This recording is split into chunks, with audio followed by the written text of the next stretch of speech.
La gente moderna piensa que el problema fundamental es si crees en Dios, pero ese no es el problema fundamental. El problema fundamental es ¿qué quieres decir con Dios? Déjame darte un ejemplo que lo aclare. Hay una idea medieval de que Dios es el sum bonum, lo cual significa la suma de todo lo bueno o la esencia de todo lo bueno. Puedes decir, no creo en eso, pero recuerda, esta es una definición de Dios, ¿verdad? Dios es la suma de todo lo bueno. Entonces, si no crees en eso, desglosemos eso. ¿Crees que algunas cosas son mejores que otras? La gente dirá que sí. Entonces, ¿crees que hay una escala de bondad? ¿Hay algo que todas las cosas buenas comparten en común? La respuesta tiene que ser sí, porque si no tienes una concepción de bondad, la palabra bueno no tendría sentido. La definición medieval de Dios es: la esencia del bien está bien. Digamos que no crees en eso, ¿vale? Eso significa que no crees en nada que sea bueno, ¿vale? Entonces, ¿cómo actúas? Porque actuar significa hacer algo que sea mejor que lo que estás haciendo ahora, ¿verdad? No hay acción sin movimiento hacia el bien. Puedes decir, bueno, no creo en un bien unitario, ¿vale? Crees en un bien fragmentado, entonces, ¿qué haces cuando esas cosas se oponen entre sí? Lo cual sería un conflicto de deberes. ¿Cómo te refieres a qué te ayuda a resolver entre diferentes bienes? Por lo general, si puedes perseguir A, que es bueno, o B, que es bueno, y entran en conflicto, entonces eliges el bien superior. Vale, ¿crees en un bien superior? Bueno, si no puedes decidir entre los bienes porque no crees en el bien superior y estás paralizado, si crees en el bien superior, entonces, ¿crees en el máximo bien? El máximo bien es Dios. ¿Qué quieres decir con eso por definición? Vale, ahora tienes una definición. Entonces la siguiente pregunta podría ser, ¿cuál es tu relación con el máximo bien? Y podrías decir, bueno, no tengo una relación, es como, bueno, de hecho sí tienes una porque actúas en relación con él sin poder evitarlo. Una de las cosas interesantes sobre el corpus bíblico es que se basa en la insistencia de que tienes una relación con el ser y llegar a ser, una relación como personal. La narrativa bíblica del paraíso y la caída provee. Entre aquellos motivados y los que no están dispuestos o no pueden tener éxito de esta manera, al comprometerse en el sacrificio, nuestros antepasados comenzaron a actuar lo que sería considerado una proposición si se expresara en palabras. Algo mejor podría ser alcanzado en el futuro al renunciar a algo de valor en el presente. La necesidad de trabajar es una de las maldiciones impuestas por Dios sobre Adán y sus descendientes como consecuencia del pecado original. El despertar de Adán a las limitaciones fundamentales de su existencia, su vulnerabilidad, su eventual muerte, es equivalente a su descubrimiento del futuro. El futuro es donde vas a morir. Esperemos que no sea demasiado pronto. Tu fin podría ser retrasado a través del trabajo. El sacrificio del presente para obtener beneficios en el futuro es una idea que se introduce en el capítulo bíblico inmediatamente después del drama de la caída. Existe poca diferencia entre el sacrificio y el trabajo. Ambos son exclusivamente humanos. A veces los animales actúan como si estuvieran trabajando, pero en realidad solo siguen los dictados de su naturaleza. Las castores construyen presas porque son castores y los castores construyen presas. No piensan preferiría estar en una playa de México con mi novia mientras lo hacen. Este tipo de sacrificio es un retraso en la gratificación, pero es una frase muy mundana para describir algo tan significativo. El descubrimiento de que la gratificación podía ser postergada fue al mismo tiempo el descubrimiento del tiempo y, con él, la causalidad, al menos la fuerza causal de la acción humana voluntaria. Hace mucho tiempo, en las brumas lejanas del pasado, comenzamos a comprender que la realidad estaba estructurada como si pudiera ser negociada. Aprendimos que comportarnos adecuadamente ahora regulando nuestros impulsos y considerando la situación de los demás, podría traer recompensas en el futuro, en un momento y lugar que aún no existían. Empezamos a inhibir, controlar y organizar nuestros impulsos inmediatos para dejar de interferir con otras personas y con nuestro yo futuro. Hacerlo era indistinguible de organizar la sociedad. El descubrimiento de la relación causal entre nuestros esfuerzos hoy y la calidad del mañana nos motivaba. El contrato social es la base que permite que el trabajo de hoy se guarde de manera fiable, principalmente en forma de promesas de otros. El entendimiento se manifiesta a menudo antes de poder ser articulado, al igual que un niño actúa lo que significa ser madre o padre antes de poder dar cuenta verbalmente de esos roles. El acto de hacer un sacrificio ritual a Dios fue una representación temprana y sofisticada de la idea de la utilidad del retraso. Hay un largo viaje conceptual entre simplemente devorar con hambre y aprender a apartar algo extra para el final del día o para alguien ausente. Se necesita mucho tiempo para aprender a guardar algo para después, ya sea para uno mismo o para compartirlo con alguien más, y ambas cosas son muy similares, ya que en el primer caso estás compartiendo con tu yo futuro. Es mucho más fácil y probable devorar egoístamente todo lo que está a la vista inmediatamente.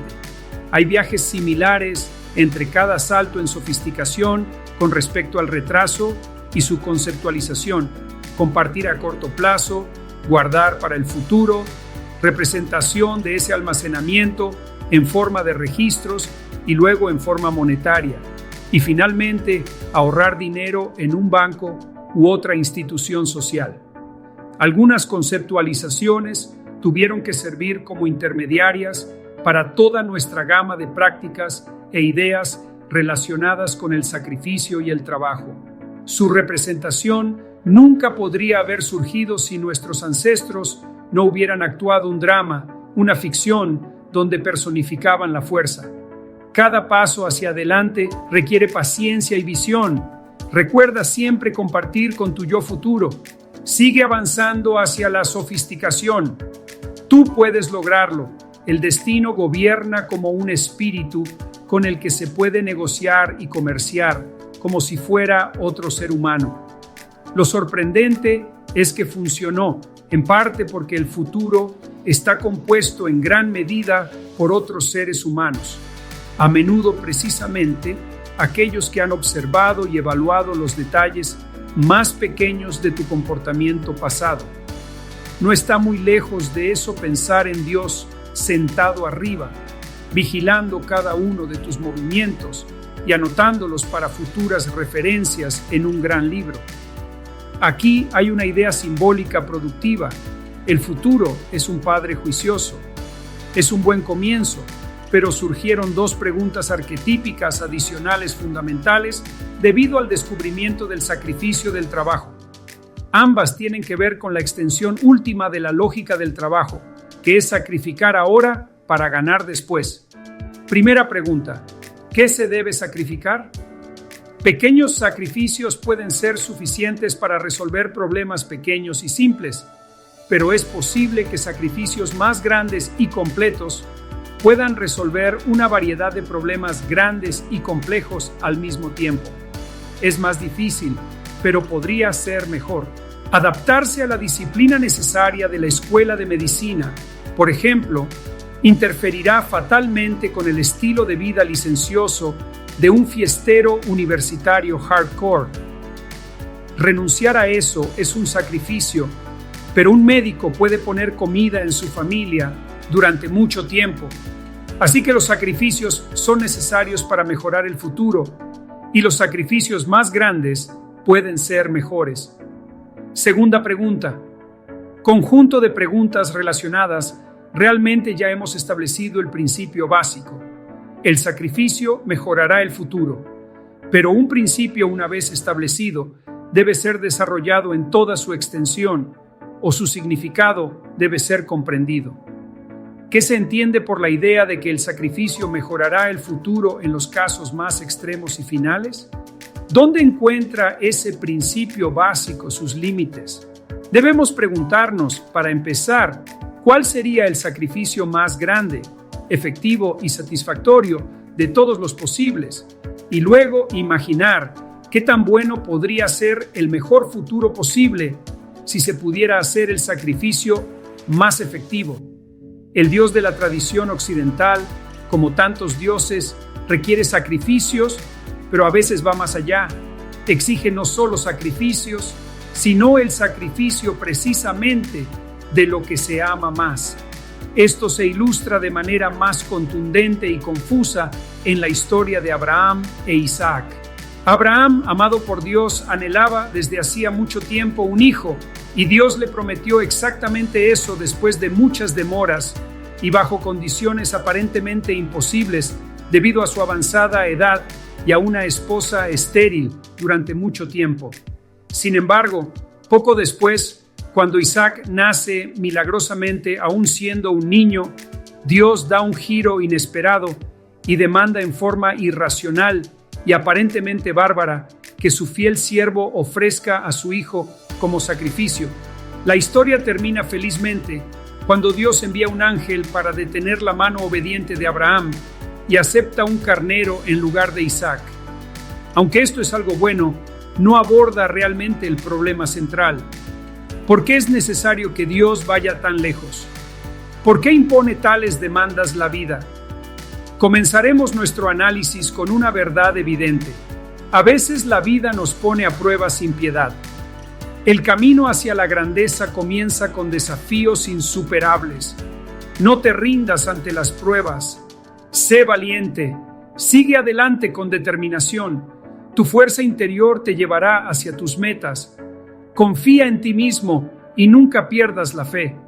Tú eres capaz de superar cualquier obstáculo que se interponga en tu camino hacia el éxito. Adelante hacia tu destino con coraje y convicción. Las cosas no van bien, lo cual parece tener mucho que ver con la terrible naturaleza del mundo, con sus plagas y hambrunas y tiranías y traiciones.